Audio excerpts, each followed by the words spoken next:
commencer. Donc, pour éviter toute interférence ou écho, vos micros ont été coupés.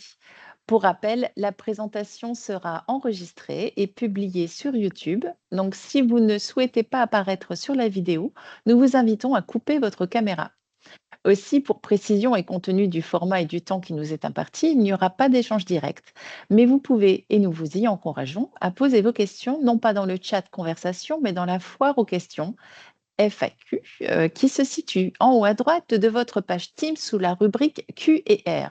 Le chat étant laissé disponible pour les questions techniques, remarques ou réactions tout le long de la présentation. Le support qui vous sera présenté aujourd'hui sera transmis à l'ensemble des inscrits à la suite de la présentation avec le lien d'accès à la vidéo sur YouTube. Lien qui vous permettra également d'accéder à toutes les vidéos du 1 heure pour l'autonomie depuis sa mise en place. Les réponses de la foire aux questions seront transmises, quant à elles, dans un second temps, via un document à l'ensemble des inscrits, comme le support de présentation d'ici mi-janvier, avec l'invitation pour le prochain webinaire. Donc, que vous ayez assisté ou non à cette présentation, vous serez systématiquement destinataire de la présentation de la foire aux questions. Tout cela étant dit, je vous propose que l'on revienne à notre sujet du jour sur le formulaire de demande d'aide à l'autonomie pour les personnes âgées à domicile, comment accompagner l'usager dans la définition de ses besoins et la complétude de son dossier. Au sommaire, nous aurons donc une aide à la construction de la demande d'aide à l'autonomie à domicile pour les personnes âgées, le circuit de la demande au sein des différents services du département et les contacts utiles, les points de vigilance pour le remplissage du formulaire de demande et enfin un focus sur la vie à domicile, l'aide aux aidants et l'aménagement du logement, avec des liens utiles. Pour répondre à l'ensemble de ces questions, nous avons le plaisir d'accueillir Pauline Serra, évaluatrice médico-sociale du pôle autonomie de Lille, et Marielle Pau, gestionnaire administrative du service enregistrement de la direction de l'autonomie du département du Nord. Bonjour à vous deux. Bonjour. Bonjour. Pauline Serra, donc je vous laisse la parole. Du coup, je vais vous expliquer un petit peu le formulaire de demande à l'autonomie pour les personnes âgées à domicile. Hop, je vais passer. Donc, en fait, ce formulaire, vous pouvez le trouver auprès de mairie, CCAS, Clic Autonomie, Relais Autonomie et Caisse de retraite, mais aussi sur le site du Nord, sur lequel nous avons mis le lien dans la présentation. Ces structures peuvent également aider les usagers à remplir ce formulaire de demande. Alors, je n'arrive pas à passer à la slide suivante. Alors, profil 1 ou profil 2. Donc, en fait, on va revenir dans la présentation un petit peu sur ce qu'est un profil 1 et un profil 2, sachant qu'un profil 1 va plutôt orienter la demande vers une caisse de retraite. On sera sur des personnes âgées de plus de 60 ans sur une perte d'autonomie très légère, et un profil 2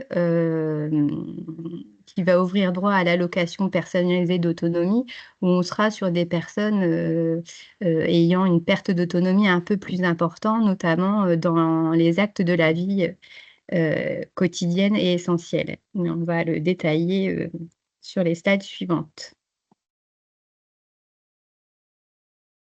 Hop, parce qu'on a sauté une slide. Je te laisse faire, du coup, Céline. Non, vas-y, vas-y. Alors, j'y vais. Prie, c'est bon. J'y vais. Donc, en fait, pour savoir sur quelle orientation on va être sur un profil 1 ou sur un profil 2, on va avoir 4 cases à cocher ici pour savoir où orienter notre dossier. Donc, en fait, sur la première question, vous avez: le demandeur peut-il se lever seul, même avec des difficultés? Donc, à cette question-là, sous-entend, est-ce que le demandeur sait sortir tout seul de son lit le matin? Est-ce qu'il sait se lever de sa chaise pour se rendre aux toilettes ou à la chaise percée, par exemple? Donc, oui ou non. La deuxième question, ça va être sur l'habillement. Est-ce que le demandeur est en capacité d'enfiler un gilet, de mettre ses boutons? Est-ce qu'il sait enfiler son pantalon, et cetera? Même avec des difficultés. Donc là, voilà, soit je coche oui, soit je coche non. Troisième question essentielle pour l'orientation du dossier, sur la toilette. Est-ce que, le demandeur sait faire tout seul sa toilette? Même avec des difficultés, oui ou non? Et enfin, la dernière question sur l'alimentation, le repas, est-ce que le demandeur sait manger seul, oui ou non? Alors on sait que, sur une personne qui a des troubles cognitifs, ces questions-là, c'est parfois un petit peu compliqué. Maintenant, je pense qu'il faut, se mettre en tête, je parle d'une personne qui sera en couple, par exemple, avec des troubles cognitifs, se dire: «Si l'aidant n'est pas là, est-ce que, le demandeur va penser à faire sa toilette? Est-ce qu'il va penser à s'habiller tout seul?» Et bien souvent, on se rend compte que, sur quelqu'un ayant des troubles cognitifs, sans stimulation, il ne fera pas. Du coup, on va cocher plutôt non et le profil sera plutôt orienté sur un profil 2, profil APA. Voilà, donc en fait, si vous, cochez plus de 2 fois, non, vous orientez votre dossier, vers le département et vers un profil APA. Maintenant, si vous n'avez qu'une fois, coché, non, vous êtes plutôt sur un profil CARSAT. Alors, hop, j'ai passé trop vite. Donc, petite définition, sur ce qu'est la perte d'autonomie. Et ben, la perte d'autonomie, c'est le fait de ne plus pouvoir effectuer des actions du quotidien de manière autonome. Donc pour faire simple, si je récapitule, un profil 1, on sera sur un GIR 5 et 6, sur une personne qui arrive à effectuer parfois avec des difficultés, sa toilette, mais en fait qui aurait un besoin plutôt d'être accompagnée sur du ménage, sur des courses. Un profil 2, on est sur une perte d'autonomie un peu plus avérée, sur lequel, en fait, on n'arrive pas à faire sa toilette seul, même partiellement, et pour lequel on va avoir besoin, d'être accompagné sur l'aide à la toilette et d'autres prises en charge. Après je reviens un petit peu sur le profil 1, sur le fait qu'en fait, là, on a vraiment, vulgarisé sur vraiment de la vie courante, mais sur un profil 1, on peut très bien avoir une personne pour lequel, par exemple, le logement n'est pas adapté avec, une douche, mais un gros rebord et elle a peur d'aller à la douche. Dans le profil 1, on peut tout à fait avoir, 1 fois par semaine, une aide à la douche, parce qu'en fait, la personne est en mesure de faire seule sa toilette. Maintenant, voilà, il y a un accompagnement un petit peu, rassurant à mettre, mais on est plutôt sur un accompagnement de ménage, de courses de vie courante pour lequel on coachera plutôt un profil 1. Alors on va rentrer un petit peu, plus dans le détail de ce qu'est le GIR, GIR 1, GIR 5. Donc je récapitule, en fait, il existe 6 GIR, sachant que le GIR 6 est une personne qui est totalement autonome. Alors, le profil 5, c'est une personne qui est autonome dans les actes essentiels de la vie quotidienne. C'est-à-dire que, c'est une personne qui sait faire, seule sa toilette. Maintenant, c'est compliqué pour elle de se baisser, de faire l'aspirateur, d'entretenir sa maison, et parfois, en effet, le fait de ne plus conduire, de sortir de chez elle, d'aller faire ses courses, c'est compliqué et du coup, là, on sera plutôt sur un profil caisse de retraite avec une évaluation en GIR 5 sur le fait que la personne sait, faire sa toilette seule, mais qui a un besoin d'aide, à la vie courante.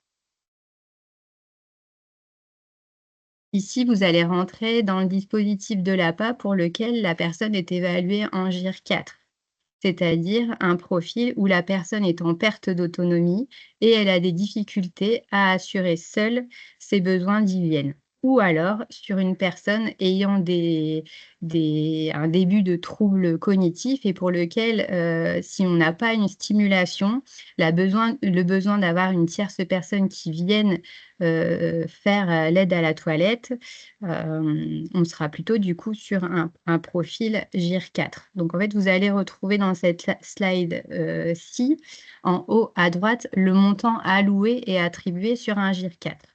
J'y reviendrai un petit peu après dans la présentation sur cette enveloppe maximum du GIR4. Donc, par exemple, une possibilité de plan d'aide sur un GIR4, c'est de mettre de l'aide à la toilette plusieurs fois par semaine avec de l'aide à l'habillage, du ménage et des courses. Ça peut être un modèle de plan d'aide qu'on peut attribuer sur un GIR4.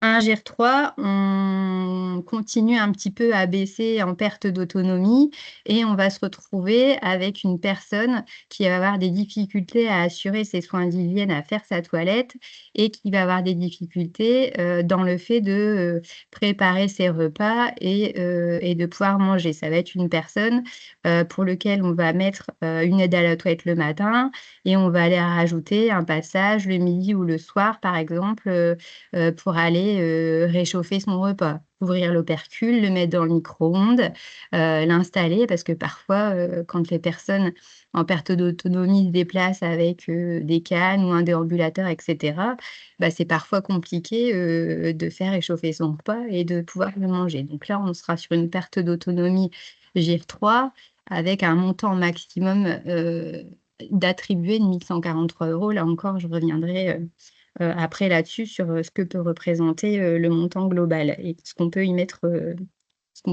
dedans.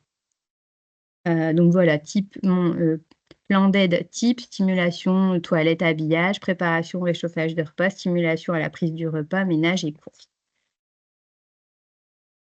On avance un petit peu plus et on se retrouve face à une personne, encore un petit peu plus diminuée pour lequel, en fait, on a vraiment un souci dans les déplacements.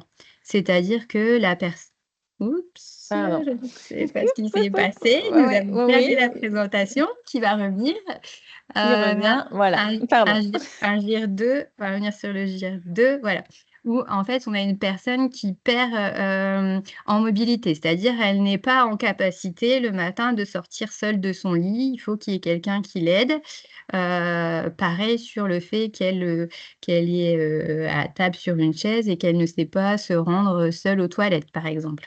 Donc là, on a vraiment, une perte d'autonomie, sur la mobilité en plus. Hem, Pareil sur la perte d'autonomie, c'est des troubles qui sont, encore plus accentués sur le fait de, la personne ne sait pas se repérer dans sa maison et cetera. Donc là, plus le GIR, est petit, forcément plus le montant, que vous retrouvez en haut à droite va être important puisqu'il va falloir aller compenser cette perte d'autonomie. Donc là, un exemple de plan d'aide type, ça va être, un passage le matin pour l'aide à la toilette, l'habillage, éventuellement mettre une protection urinaire. C'est de repasser le midi, pour venir réchauffer le repas, l'installer. C'est aussi, l'aider à la lever ou à la coucher, le matin ou le soir. On va avoir des transferts, en plus. Et toujours possibilité, on se doute bien que si elle ne sait pas se lever seule, ni manger seule, le ménage, ça va être compliqué pour le faire et dans lequel on pourra les compenser dans le plan d'aide. Hem, alors du coup, je suis bloquée pour la slide Que je pense, suivante. voilà. Du coup, bah, GIR1, on est vraiment sur une personne totalement dépendante. C'est une personne qui est alitée, pour lequel en fait, on a une vraie perte d'autonomie, quasiment totale en fait. une personne à qui on doit donner à manger, qui ne se lève plus, avec du coup une enveloppe plus importante, hein, de 1 955,60 €, pour du coup pouvoir aller pallier et compenser un plan d'aide, très global et général sur une toilette complète, au lit, l'échange, donner à manger puisque la personne ne sera plus en capacité, de mettre la fourchette à sa bouche, de la garde à domicile, du ménage et des courses. Donc en fait, voilà, tout à l'heure, je vous parlais en haut à droite de montants, maximum, qu'on puisse attribuer et du coup, dans un plan d'aide, on va pouvoir aller mettre de l'aide à la personne, comme de l'aide à la toilette, à l'habillage, le transfert, le lever, le coucher, l'échange, l'aide à la prise de repas. On va pouvoir aussi mettre dans son plan d'aide, de l'aide à la vie courante. Donc là, on n'est plus sur, l'entretien, des choses qui ne touchent pas à la personne, directement. Donc le réchauffage des repas, hein, c'est quand la personne a le po des plats préparés ou la livraison des repas qu'il faut mettre au micro-ondes, l'installer et cetera. On va retrouver les courses, l'entretien du linge, du logement, de la garde à domicile ou de l'accompagnement pour sortir à l'extérieur, la faire marcher ou, aller faire des courses avec elle. Mais du coup, dans cette enveloppe globale, il y a la possibilité, si le montant n'est pas alloué en aide à la personne ou en vie courante, d'aller rajouter des choses en plus, comme par exemple les aides techniques. Les aides techniques, c'est quoi? C'est, les changes, hein, donc par change, j'entends les protections. On va pouvoir rajouter, le transport vers les accueils de jour, de la téléalarme, la livraison, le portage des repas. Donc là, j'insiste sur le portage de repas. On ne peut pas prendre en compte dans le cadre de l'APA l'aide alimentaire. Donc il faudra, qu'on puisse avoir sur une facture, détaillée la livraison des repas. Ça, c'est quelque chose qui peut être pris en charge, mais il y a une slide, tout à l'heure qui vous récapitulera ça et qui est très bien faite. On peut mettre aussi l'aménagement du domicile comme, des barres d'appui par exemple, un réhausseur de toilette, voilà certaines aides techniques comme ça. Des frais spécifiques, donc tout à l'heure je parlais de transport vers un accueil de jour, mais on peut financer, l'accueil de jour, Alzheimer, de l'accueil temporaire. On finance aussi de l'accueil familial et de la vie courante quand les personnes sont en PUE. Les PUE, c'est les petites unités de vie, c'est des hébergements, un peu spécifiques pour ceux qui ne connaissent pas. Donc le plan d'aide, c'est, le repérage aussi de l'aide aux aidants et au répit pour lequel on y reviendra tout à l'heure. L'aménagement du domicile pour le coup qui est vraiment spécifique, sur la transformation par exemple, de la salle de bain où on a une baignoire en douche. On va pouvoir, avoir par exemple le fait de rajouter une salle de bain, voilà, c'est des aides qui peuvent être financées en plus dans un plan d'aide APA. Et les évaluateurs médico-social ont aussi la compétence d'aller attribuer, les cartes de mobilité et stationnement, invalidité ou priorité dans le cadre, de l'évaluation APA. Merci beaucoup, Heu, Pauline. Donc, on va laisser la parole maintenant à Marielle Pau pour la procédure d'une primo-demande, donc une première demande d'APA à domicile. Comment ça se passe, Marielle? Bonjour à tous. Donc je suis Marielle Pau, encadrante technique au service, enregistrement APA et notre service effectivement, s'occupe de toute la partie administrative, instruction administrative de la demande d'APA. Donc la demande d'APA est, envoyée par l'usager bien sûr. Il arrive au service, du courrier. Le service courrier va numériser le dossier et arrive chez nous dans une, bannette puisque tout est dématérialisé. Alors, la première mission de notre service, c'est d'abord de vérifier effectivement les profils, si la demande correspond bien à profil 1, profil 2. Alors, j'apporte une petite précision pour les profils 1 et profil 2. Profil 2, comme l'a dit Pauline, effectivement, il y a une perte d'autonomie qui est conséquente, donc qui sera orientée forcément vers une demande d'APA. Pour les profils 1, Donc, c'est une petite perte d'autonomie. On va vérifier effectivement si la personne relève bien de la CARSAT ou de la MSA, auquel cas, si effectivement la personne a une retraite versée par la CARSAT et la MSA et qu'elle a coché que c'était un profil 1, on enverra le dossier à la CARSAT ou à la MSA. Si la même personne a une petite perte d'autonomie qui correspond bien au profil 1, mais ne dépend pas de la CARSAT et de la MSA, c'est effectivement le département service APA qui va étudier la demande. Donc là, c'est la petite vérification que l'on fait dans notre service. Ensuite, deuxième vérification, nous allons vérifier aussi la compétence financière du département. C'est-à-dire que nous allons vérifier qu'effectivement, la personne réside bien dans le département du 59 et donc c'est bien le département du 59 qui va verser l'APA. Peut-être pas rentrer trop en détail dessus. Si on s'aperçoit qu'effectivement la personne vient d'un autre département et que là où elle est hébergée, ce n'est pas effectivement la compétence du 59, on renverra le dossier vers l'autre département. Donc ça, c'est la deuxième vérification que l'on fait dans notre service. Troisième vérification, on fait la complétude du dossier. On vérifie si effectivement la demande d'APA est bien accompagnée des pièces justificatives qui sont obligatoires, à savoir l'avis d'imposition, un justificatif d'identité et le RIB. Donc, une fois que le dossier est vérifié, nous avons 10 jours pour accuser réception de la demande. Soit elle est complète et on continue le dossier, soit elle est incomplète, on notifie à la personne qu'il manque tel ou tel document obligatoire. Une fois que la demande est complète et instruite, le dossier va partir ensuite au service planification pour programmer une visite à domicile avec une EMS. Donc là, c'est un autre service qui va intervenir. L'EMS, ensuite, le jour de la VAD, va évaluer les besoins de la personne donc chez elle, en Alors, prenant, juste comme disait… Marielle, si on peut juste bien dire les sigles. Je sais que nous, dans le département, il n'y a pas de souci, on connaît du coup VAD, EMS, bien dire évaluatrice Exact. Oui, oui, médico-sociale oui, oui, et vous avez visite à raison. domicile. Pas de Voilà, souci. voilà, effectivement. Ça, c'est le défaut, effectivement, Oui, de l'administration qui est trop dans voilà. sa petite cuisine interne. Donc, effectivement, l'évaluatrice médico-sociale va se rendre en visite à domicile pour évaluer les besoins de la personne dans son environnement. Elle va proposer un plan d'aide.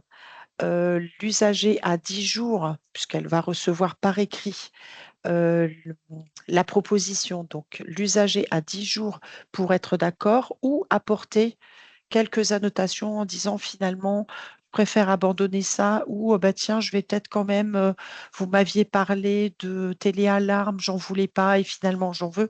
La personne a 10 jours pour mettre ses annotations, soit en refus, en disant finalement, on se débrouille en famille, soit le plan d'aide convient, ou alors une petite modification. Et là, dans ces cas-là, l'évaluatrice va reproposer en fonction des indications qui auraient été faites par la famille, va reproposer un plan d'aide, un deuxième plan d'aide, qui là aussi sera envoyé à l'usager et l'usager aura de nouveau 10 jours pour accepter le plan d'aide. Donc, c'est au retour du plan d'aide, c'est le service planification qui inscrit le dossier en instance technique.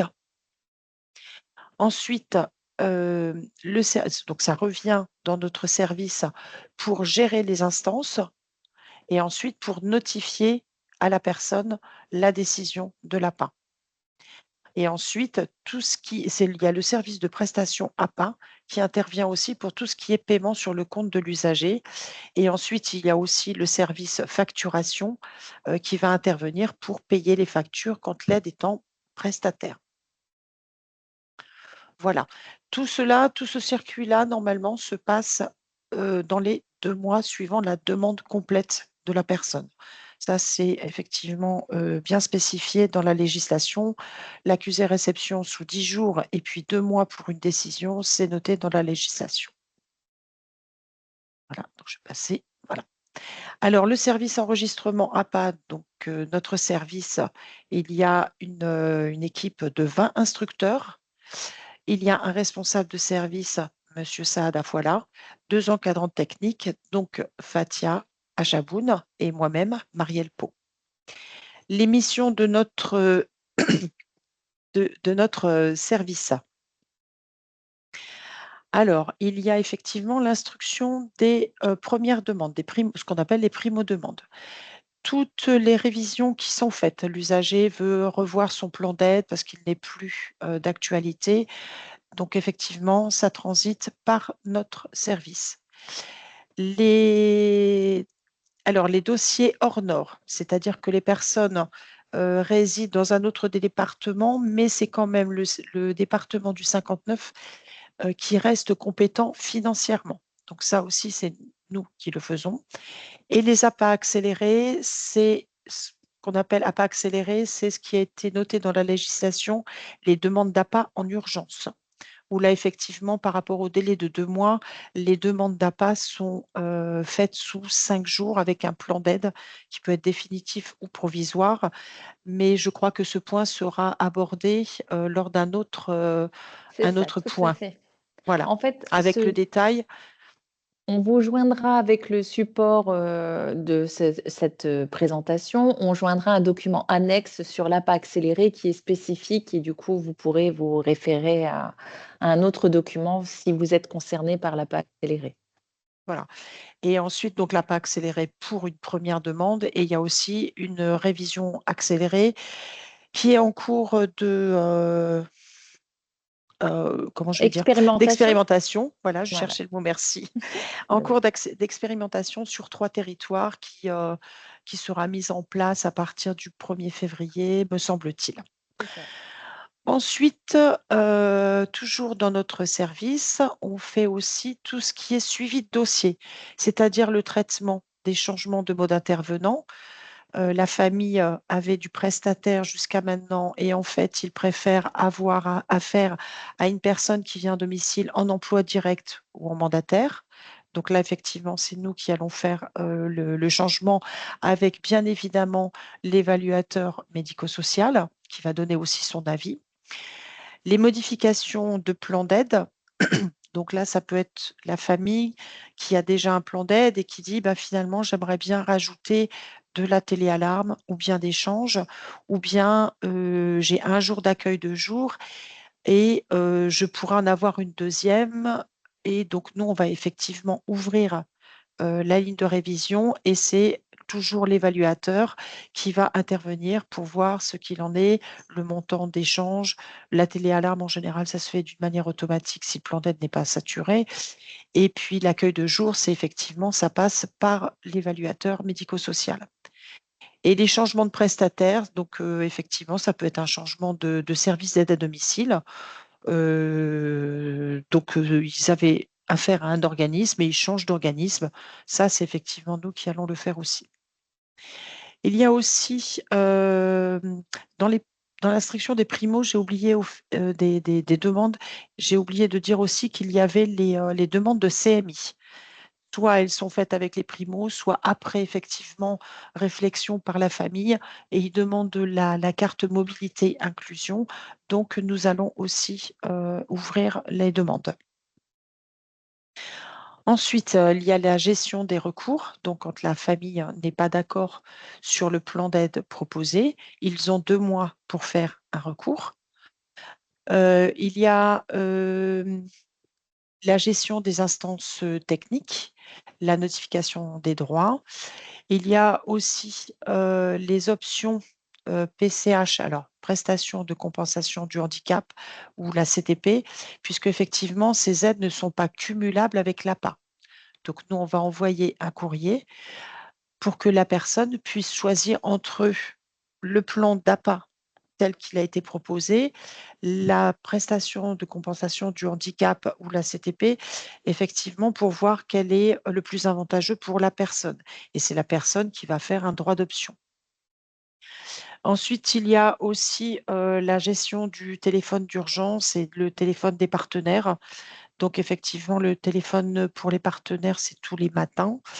Et ils peuvent téléphoner, c'est un instructeur qui s'en occupe le matin, s'il y a un problème sur la facturation ou bien la personne dit bah, il y a quelque chose qui ne va pas entre le plan d'aide établi et la facturation.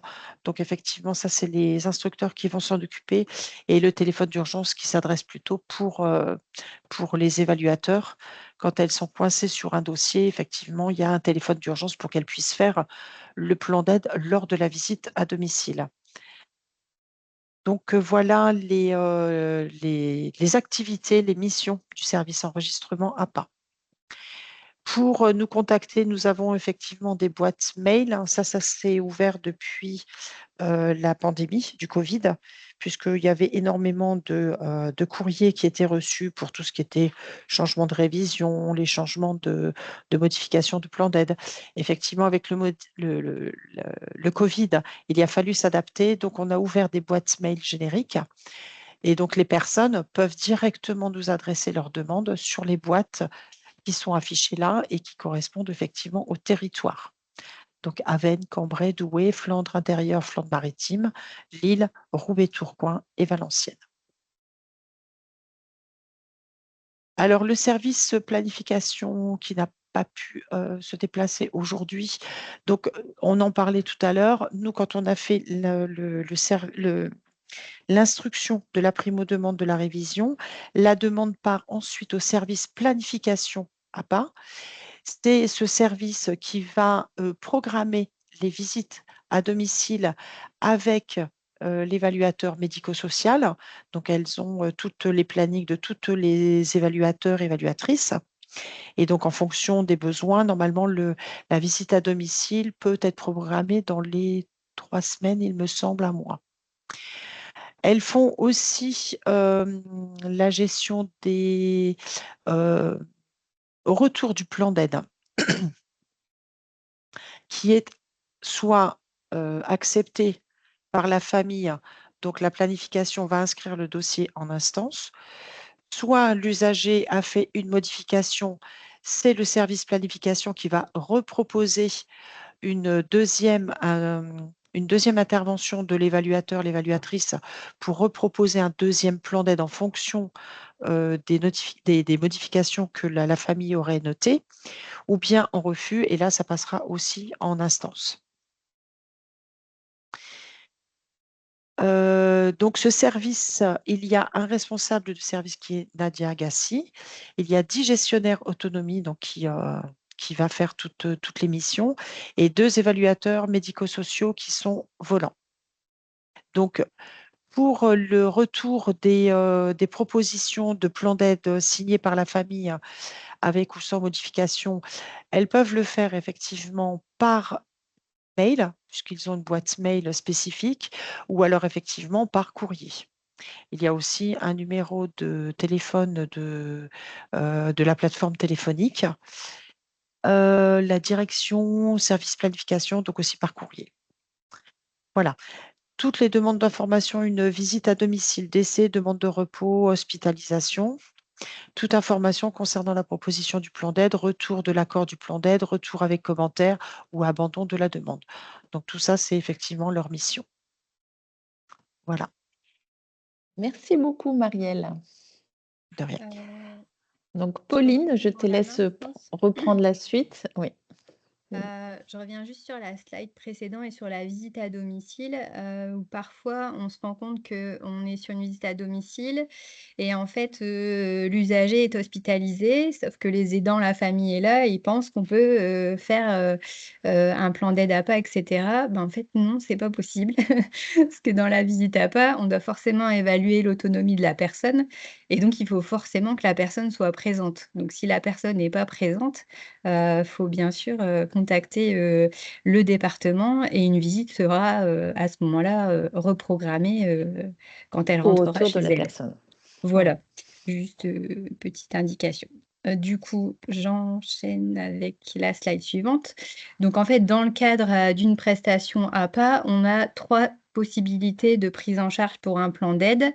Donc par exemple, un plan d'aide avec, un passage le matin d'aide à la toilette, et puis, du ménage. On va pouvoir soit, passer par de l'emploi direct, donc on l'a évoqué tout à l'heure, l'emploi direct, c'est le fait d'employer quelqu'un en CESU. Donc ça, c'est une première possibilité où l'usager devra lui-même gérer son administrative, et gérer, le financement des CESU. Deuxième possibilité, c'est de passer par un service d'aide qui est un service mandataire. Donc là, pour le coup, c'est un financement en CESU, mais c'est le service mandataire qui va s'occuper, de toute la charge administrative. Donc ça, c'est la deuxième possibilité et enfin la troisième possibilité qui est quand même la plus répandue, pour la prise en charge d'un plan d'aide, c'est, le fait de passer par un service prestataire, un SAD, un service d'aide à domicile. Voilà, donc on l'évoquait tout à l'heure, la prise en charge d'un plan d'aide APA, c'est des heures, faites en emploi direct, en mandataire ou en prestataire, avec des charges spécifiques pour lesquelles on peut rajouter donc la prise en charge de change. Donc par exemple, pour pouvoir prendre en charge les protections, il suffit pas juste de nous dire: «Bah, mettez les protections dans un plan d'aide». Nous, ce qu'il nous faut, c'est une facture détaillé avec le montant, d'échange, savoir la personne combien de protections elle met par jour et il nous faut un montant par mois, en fait. Donc ça, c'est une des choses. La téléassistance, pareil, il va nous falloir une facture de téléassistance pour lequel il y a un montant, mais je pense qu'il y a une slide, après qui redétaille ça aussi, donc je vais peut-être pas rentrer dans le détail. L'accueil de jour, enfin, c'est des choses que j'ai évoquées ça tout à l'heure et ces charges spécifiques sont en fait payées directement sur le compte, du bénéficiaire. Des aides ponctuelles sur l'aménagement du logement et aides techniques. Heu, voilà et les aides annualisées telles que, le répit et l'hébergement temporaire dans le cas d'un aidant, indispensable. Mais je pense qu'on c'est redétaillé à nouveau dans des slides suivants. Du coup, je vais passer, sur les slides d'après, si j'y arrive. Voilà. Je reviens en arrière. Voilà. Donc en fait, ici, on retrouve une slide avec les montants, qui peuvent attribuer et allouer. Donc tout à l'heure, on parlait, du service prestataire. Donc en fait, nous, le département du Nord, on va financer un service mandataire sur une base de 23,50 €. Après, l'APA est calculée en fonction des ressources de la personne, c'est-à-dire que la personne nous fournit son avis d'imposition et en fonction de ses ressources, on va aller appliquer un coefficient de participation. Heu, voilà, 2e possibilité, l'emploi direct. Donc on parlait tout à l'heure du CESU. Là, sur le financement, on est sur un financement de 12,10 € par heure, toujours, sur lequel on va appliquer le coefficient de participation de l'usager. L'accueil de jour, qui peut être pris en charge dans le plan d'aide. Donc là, on sera sur une base de 41 € par jour hors transport, puisque le transport peut être, aussi pris en charge, en plus. L'hébergement temporaire qui est financé à hauteur de 31 € par jour, en plus du tarif de dépendance. La téléassistance, donc voilà, on retrouve le montant qui peut être alloué. Donc en fait, peu importe, l'usager par quel prestataire il va passer, nous, on pourra appliquer, le tarif de 7,68 €. Tout à l'heure, on évoquait aussi, le portage de repas où je vous disais on ne peut pas financer la partie alimentaire. Par contre, on peut participer à la livraison au portage des repas. Donc vous retrouvez le montant de 9 € par repas. Les protections, j'en ai parlé tout à l'heure, sur facture, selon le besoin, on va évaluer combien ça coûte, à l'usager par mois. Sur l'aménagement du domicile APA, on est sur un montant maximum, de 22 000 €. Donc l'aménagement au logement, ça part de la transformation de la baignoire en douche à, une extension d'une salle de bain qu'on va faire en rez-de-chaussée, par exemple.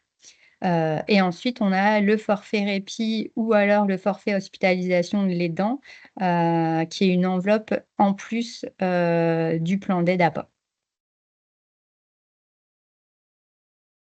Hop, donc l'usager bénéficie de 4 portes d'entrée pour contacter le département et exprimer une demande. 1, la ligne téléphonique. 2, le relais autonomie, le mail ou par courrier postal. Et je pense qu'il y a des slides qui reprennent tout ça, en détail. Je vois l'heure qui tourne et Tout va bien, tout va bien. voilà. Je continue ou c'est toi Oui, qui oui. prends le relais? Oh non, oui, bah, là, on vous a remis du coup, tous les contacts, donc la ligne téléphonique Nord Autonomie qui est un numéro unique pour l'accueil, des personnes pour l'accueil téléphonique des personnes en situation de handicap ou âgées. Donc le numéro qu'on a vu tout à l'heure, c'est le numéro, qu'on avait vu au niveau de la planification. Ensuite, on a la ligne téléphonique spéciale partenaire avec des horaires spécifiques si vous voulez parler de l'APA ou de la prestation compensatoire du handicap, donc qui est plus les après-midi. Voilà, donc vous avez bien les horaires. Ensuite, vous avez les relais autonomie, qui est un accueil de proximité en territoire pour informer et orienter les personnes âgées ou en situation de handicap pour la complétude des dossiers. Donc, ils peuvent vous donner les dossiers et vous aider à les remplir éventuellement. Donc, on vous a mis le site internet sur lequel il y a la cartographie avec tous les relais autonomie sur le département du Nord. Ensuite, on vous a mis pour rappel les boîtes génériques du service enregistrement, du service visite à domicile, donc de la planification, et enfin du service de suivi de prestations qui est aussi des adresses génériques rangées par territoire. Donc voilà, tous les contacts qui vous ont été mis. Ensuite, vous avez une autre porte d'entrée qui est le pôle autonomie en territoire. Donc là, je vais redonner la parole à Pauline, qui est quand même son territoire, enfin son lieu de travail. Donc je te laisse présenter cette slide.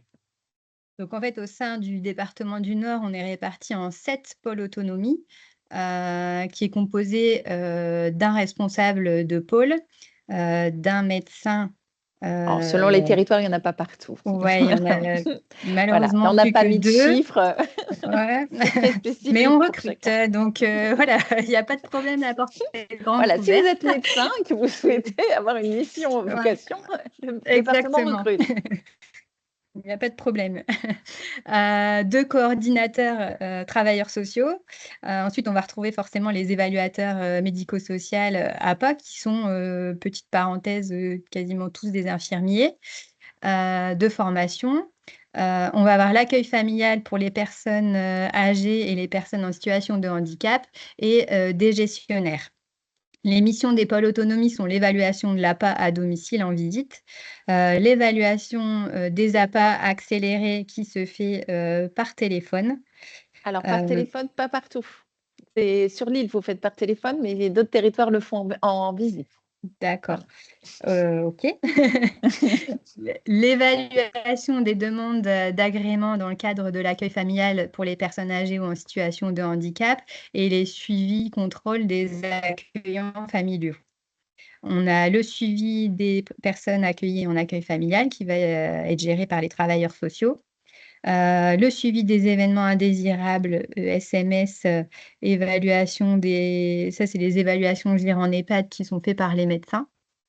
La coordination de situations complexes, des mesures d'accompagnement social, personnalisées et enfin, les missions de développement, projet, partenariat, avec les partenaires. Sachant qu'en fait, suivant les pôles autonomie, les missions, sont un peu parfois, différenciées selon Voilà, le le territoire. voilà. Tout à fait. Alors là, on vous a mis du coup quelques points de vigilance à la complétude du formulaire. Donc voilà, je vais peut-être reprendre juste la main. Donc on vous a mis des, des captures d'écran de ce fameux formulaire. Et du coup, il y a certains points de vigilance. Voilà, là, ça va servir au service enregistrement. Si vous respectez bien tout ça, le service Je peux enregistrement aura reprendre moins la de main si travail. tu veux. Bah, je t'en prie. Donc, je l'avais évoqué effectivement tout à l'heure. quand le dossier arrive au service enregistrement APA, il y a des points de vigilance sur lesquels nous accordons toute notre attention pour voir si effectivement c'est bien notre service qui doit étudier la demande ou pas. Alors, effectivement, la première chose à voir, c'est effectivement que les informations soient bien notées, puisque l'APA, en fait, va être calculé en fonction des ressources de la personne, du GIR évidemment, mais si la personne aussi est en couple ou bien si elle est seule. Donc effectivement, si madame remplit son dossier mais qu'elle ne met pas les informations du conjoint, ça va être difficile pour notre pro-logiciel de calculer la deuxième personne. Il faut absolument qu'on ait forcément le nom, le prénom de la personne qui soit la mariée, soit pacsée, soit en concubinage. Il faut absolument effectivement qu'on puisse avoir toutes ces informations pour rentrer dans le logiciel.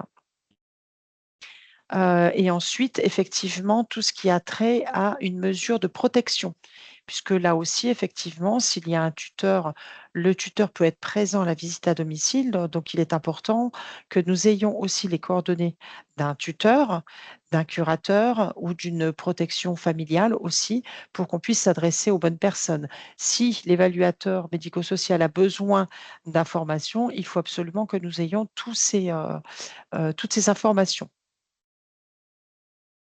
Ensuite, la personne proche à contacter, là aussi c'est pareil, lors de la visite à domicile, l'évaluateur peut se retrouver porte close parce que la personne est malentendante, elle n'a pas entendu la sonnette. Donc c'est important de savoir qu'il y a une fille ou bien un fils qui n'est pas très loin, on téléphone, dire écoutez, votre maman n'ouvre pas, attendez, j'arrive. Enfin bon. Donc tout ça, c'est aussi très important pour avoir des compléments d'information, soit que la personne souhaite aussi être présente à les visites à domicile, soit qu'on puisse la contacter s'il y a besoin d'informations complémentaires pour une visite à domicile. Alors ouais, je vais aller Et là, au-delà et te voilà. compléter, Vas-y, Marie. je t'en prie, puisque c'est surtout ta partie. Ouais, ouais. En fait, là-dessus, on a vraiment, voulu porter votre attention sur, le bas de page et puis, vous mettre en rouge, en fait, que si vous êtes partenaire, CLIC, CCAS, ou autre, mais que vous êtes du coup à l'origine de la demande, parce qu'en fait, c'est une des premières questions qu'on va demander en évaluation, c'est, comment vous avez eu connaissance du dossier et cetera et parfois on sait pas trop. Du coup, là-dessus, n'hésitez pas à mettre, le petit plus et autres, comme quoi vous avez accompagné à la demande. Parce que nous, c'est vraiment quelque chose qui peut nous éclairer, dans notre évaluation. Donc parce qu'en fait, à cet endroit-là, on a plutôt tendance à mettre, l'entourage, la famille et cetera. Mais pour le coup, si vous êtes, partenaire et que vous avez aidé à la complétude, du dossier, n'hésitez pas à cet endroit-là à mettre, vos coordonnées. Voilà. Voilà. Slide suivante. Alors, le slide suivante, donc pareil, bien remplir aussi. Alors, il est moins bien fait que certains documents qu'on avait avant, puisque avant d'avoir le CERFA, chaque département avait son propre imprimé et sur lequel effectivement on apportait un point de vigilance aussi sur le fait de savoir d'où vient la personne, son adresse. Je vous ai parlé tout à l'heure effectivement de la compétence financière du département. C'est exactement à cet endroit-là que nous pouvons effectivement le déterminer. Donc, la personne habite le 59, c'est sa résidence privée. Donc, effectivement, là, il n'y aura pas de problème pour déterminer que c'est bien le département du 59 qui est compétent financièrement. Par contre, la personne peut venir d'un autre département, par exemple le Pas-de-Calais, être hébergée chez sa fille ici, dans le 59. Donc potentiellement, ça peut être effectivement soit le 59 qui sera compétent ou bien le 62 puisque pendant les 3 premiers mois où elle sera en résidence ici dans le 59, c'est toujours le département du 62 qui sera compétent financièrement pour verser l'APA. Il peut y avoir aussi des résidences qui ne sont pas acquisitifs de domicile de secours. C'est-à-dire que les PUV, par exemple, les petites unités de vie, effectivement, si la personne est accueillie dans ce genre d'établissement, dans le 59, il faut regarder où elle habitait avant pour savoir aussi, ou bien tout ce qui est foyer logement. Donc, dans tous les cas, il faut vraiment, vraiment nous indiquer l'adresse et répondre absolument à cette question. Et puis, la date, surtout, d'arriver à l'adresse actuelle, parce qu'effectivement, si ça fait moins de 3 mois et qu'on voit que c'est une résidence autonomie ou une résidence service, nous, au service enregistrement de l'APA, nous allons de toute façon téléphoner pour avoir des informations complémentaires. Donc, c'est vraiment très important de remplir ces informations. Voilà. Ensuite, les CMI, effectivement, bon, ça c'est à demander. Et surtout, la signature.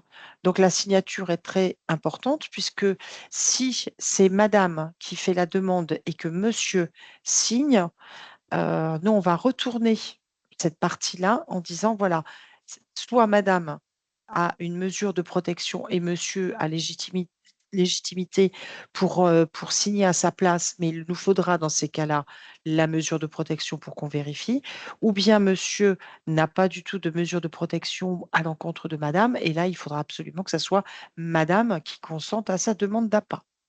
Donc là aussi, il faut faire très attention. Voilà. Et il y avait un petit point dans le cadre d'une révision qui n'était pas utile de Alors, refaire dans le cadre de la révision, oui, effectivement, ce n'est pas la peine de refaire une demande, de remplir de nouveau un dossier. Un simple courrier accompagné du dernier avis d'imposition, donc celui qui doit être d'actualité, sera envoyé et ça nous suffit effectivement pour déclencher une révision. Il n'y a pas besoin de refaire un dossier. Merci beaucoup. Voilà. Donc là, on va peut-être faire un petit focus. Alors, du coup, un peu plus rapide. Je suis désolée, là, on est sur les 10 dernières minutes. Bon, ça va, il ne nous reste pas beaucoup. Donc, pour terminer, la visite à domicile, comment ça se passe? Alors, en fait, la visite à domicile, on est sur l'évaluation multidimensionnelle, c'est-à-dire d'évaluer la perte d'autonomie de la personne, ses besoins, mais pas que. Alors, Donc l'évaluation multidimensionnelle, c'est quoi? Tout d'abord, c'est un recueil d'informations sur les problèmes médicaux de la personne. C'est vrai que quand on se rend en visite à domicile, on aime bien demander s'ils ont été hospitalisés dans l'année, éventuellement s'ils ont leurs courriers médicaux qui récapitulent un petit peu, ce qu'ils ont. Ça nous permet d'avoir une vision globale et générale, de leur état de santé qui peuvent, plus enfin, plus ou moins avoir une répercussion sur leur perte d'autonomie. Ensuite, on va faire le point sur les choses qui existent déjà. Est-ce qu'il y a déjà une infirmière, un kiné, et cetera? On va faire, le tour de l'habitation pour évaluer un petit peu, est-ce que le logement est adapté à la perte d'autonomie? Donc en fait, on va facilement aller voir, comment sont aménagées, les toilettes, comment est la salle de bain, est-ce qu'il y a des marches, et cetera, pour lequel, on va pouvoir peut-être éventuellement proposer des axes aménagement. d'amélioration. Ensuite, on va repérer les proches aidants. Donc là, en fait, sur le proche aidant, il va falloir qu'il soit indispensable. Mais j'y reviendrai. On va bien sûr évaluer, la perte d'autonomie par rapport à notre grille AGIR et on va, recueillir les besoins de la personne. Alors, l'aide aux aidants. Donc lors de l'évaluation, on va, déterminer, la présence d'un aidant indispensable. Donc concrètement, l'aidant indispensable, c'est si cet aidant n'est pas là, le bénéficiaire ne peut pas rester à la maison. Par exemple, si on a, un fils qui habite à 30 kilomètres et qui fait juste les courses une fois par semaine, par internet et cetera, il est fort probable qu'il ne soit pas, reconnu comme aidant indispensable. L'aidant indispensable, il faut vraiment qu'il soit, indispensable au maintien à domicile. Cela va pouvoir du coup ouvrir droit à des prestations supplémentaires. Donc on parlait tout à l'heure, du répit, des aidants, ça va pouvoir ouvrir des droits, dans ce cadre-là. ou alors augmenter des heures d'aide à domicile, financer l'hébergement temporaire, du relayage, de l'accueil de jour, par exemple. On parlait tout à l'heure de l'aménagement au domicile.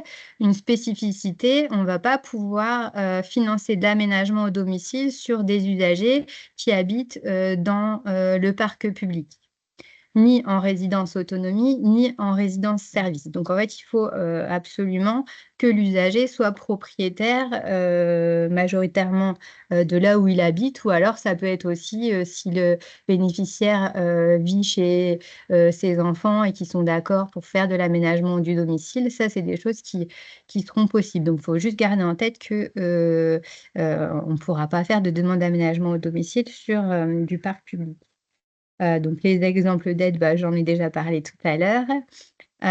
Donc il y a 2 dispositifs dans le cadre d'aménagement du domicile. Vous allez avoir le dispositif de J'aménage 59, donc ça va être pour des personnes qui ont des ressources modestes et très modestes, à laquelle va pouvoir s'ajouter la prime Adapt, pour ceux qui connaissent.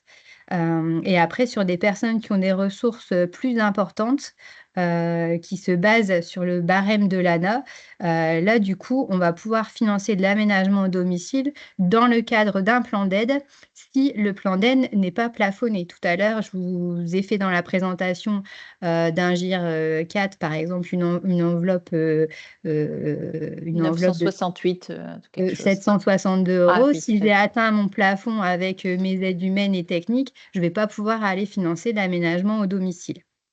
Et donc voilà. Si je me permets juste, Ouais. on a un sujet, 1 heure pour l'autonomie, qui est consacré Ouais. aux aides techniques. Donc, vous pouvez Je toujours le retrouver sur YouTube au besoin, ou aller chercher dans vos supports si vous étiez déjà inscrit à l'époque. Voilà, donc voilà. voilà. Du coup, quelques liens utiles, donc des informations et les cartes des relais autonomie sur le site servicelenord.fr. On vous a remis également le raccourci sur Adapter mon logement avec J'aménage 59 et aussi pour la téléalarme. N'hésitez pas à aller voir aussi la carte mobilité inclusion, les services autonomie à domicile. Donc, vous aurez la liste de où trouver les services d'autonomie à domicile. J'ai vu quelques questions passer là-dessus. Donc, vous avez le lien utile et enfin un site internet sur l'aide aux aidants. Voilà. Donc, tout cela étant dit, merci Madame Pau et Madame Serra pour votre intervention. Je tiens également à remercier l'ensemble des services de la direction autonomie ainsi que les responsables de pôle autonomie du département du Nord pour leur contribution à la construction de cette présentation. Et donc, pour rappel, vous recevrez donc d'ici mi-janvier le support de présentation de ce jour, accompagné de la foire aux questions que nous aurons préalablement répondu, et un complément pour l'APA accéléré. Il ne me reste plus qu'à vous dire belle journée à toutes et à tous et à bientôt pour le prochain 1 heure pour l'autonomie, dont le sujet sera le process MDPH. Au revoir. Merci. Bonne journée à toutes et à tous. Bonne journée. Merci.